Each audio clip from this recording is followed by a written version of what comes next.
The Hometown Morning Show with Tori and Kyle. Santa Clarita's best morning show. Good variety. 98.1 FM and AM 1220. 7:41 on this Tuesday. Good morning and welcome to the Hometown Morning Show with Tori and Kyle. And welcome to the Hometown Morning Show, Dr. Jamie Ronchetto. How you doing today? Good morning. Good morning. Good morning. So Good morning. I'm great. I just introduced you like you have never been to the station before.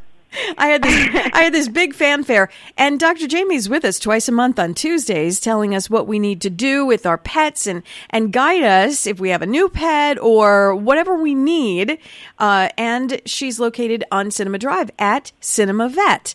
So this morning, I do have one question for you, and the reason I have this is because I saw a meme that just made me crack up.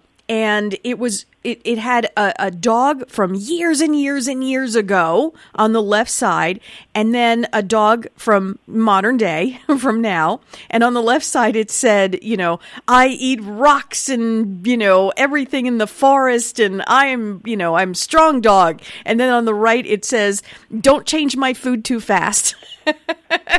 So I laughed. Have we evolved?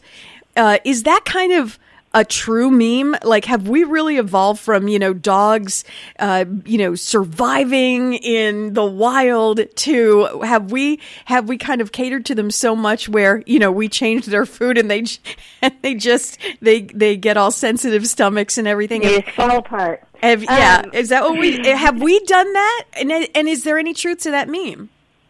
I think there's some truth to it for sure, because in the wild, you're talking about coyotes and wolves and, all of those dogs that are still wild.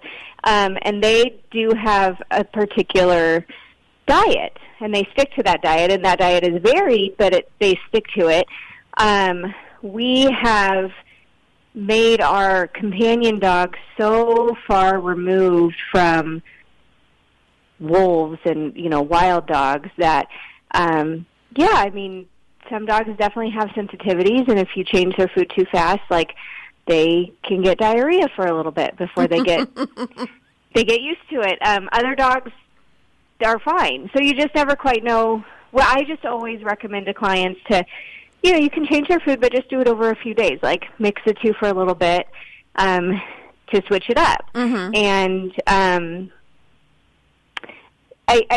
part of it may be genetics, because we have, even just in the last century, changed breeds so much. If you look at a picture of what, an English bulldog looked like 100 years ago and what they look like now, they're vastly different even. So we do play a big part with our breeding. There's been an evolution of breeding. Got it. Has there also been an evolution, and it might be due to social media. I don't know the answer to this question. You might not know the answer to this question, but it seems when I was a child, growing up, I remember everyone had dogs. Everyone had a pet, cats, dogs, whatever.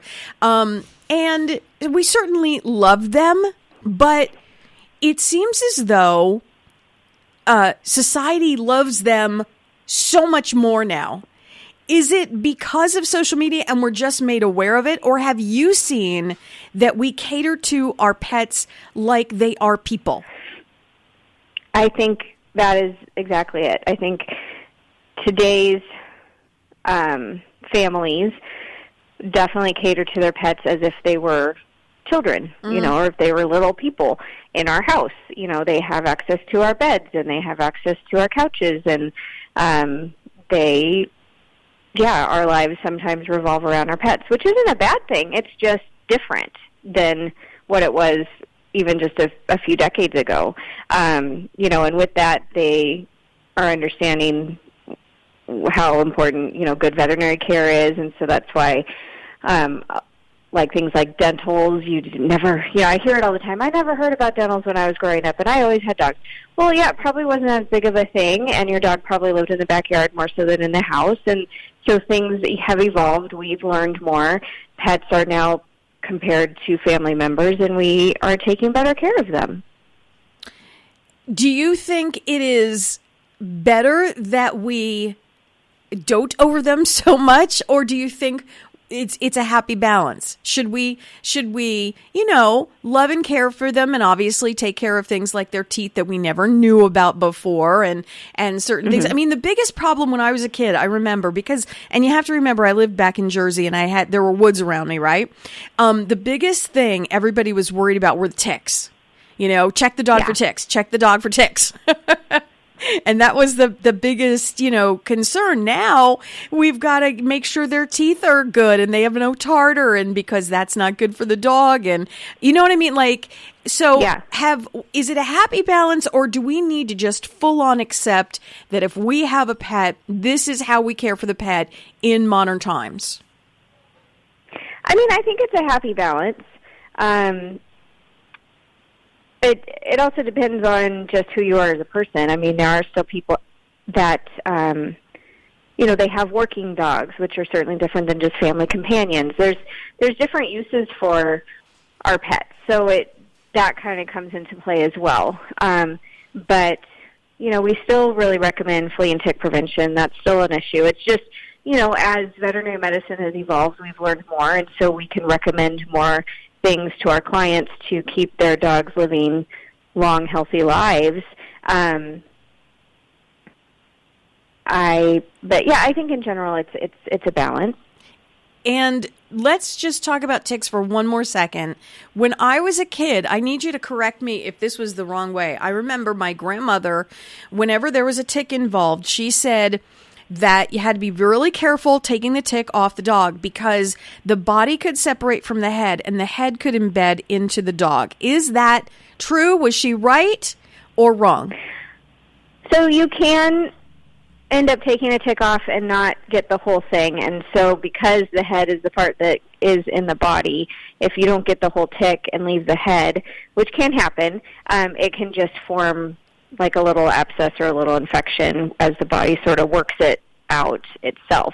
So obviously it's always best if you're, really careful, grab right next to the skin and get the whole tick. What if we don't? Do we come to you?